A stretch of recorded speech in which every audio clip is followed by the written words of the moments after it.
Just 1 week after Israel began its second COVID-19 lockdown, the numbers of those testing positive to the virus are soaring, and the government decided to tighten restrictions even further.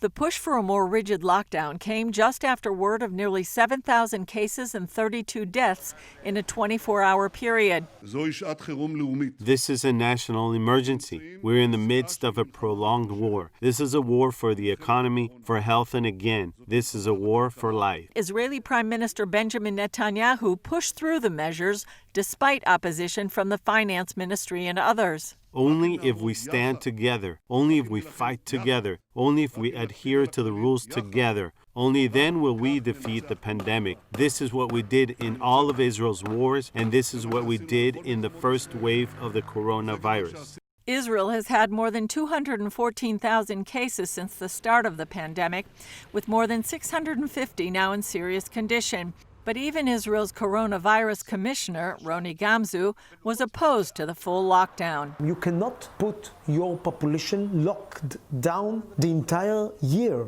We handled the risk quite well until 1st of September. Do not declare victory, do not declare failure, go ahead and still fight it. The increased restrictions began Friday and are scheduled to last at least until the end of the holidays in about 2 weeks. The lockdown includes synagogues except for limited prayers on Yom Kippur, reducing protesters and allowing demonstrations only within a kilometer of one's house, closing non-essential businesses, drastically reducing public transport, and allowing citizens to gather with only their nuclear families. The closure will cost an estimated $10 billion if it lasts 3 weeks.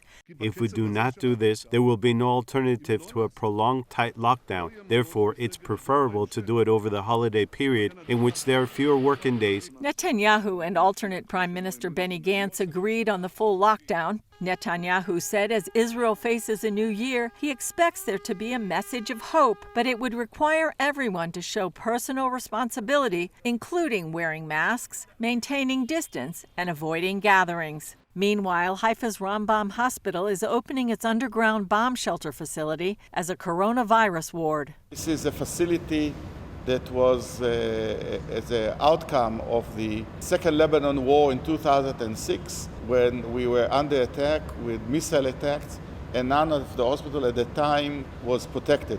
At the end of the war, they built 3 floors of underground parking that can be transformed in case of emergency to the biggest underground hospital in the world. We were asked by the Ministry of Health to give solution for 770 patients, 170 of them are ventilated. So we have the grounds, we have the equipment, but there's no doubt that the bottleneck is the amount of staff that we have to treat these patients. Alfa Omega.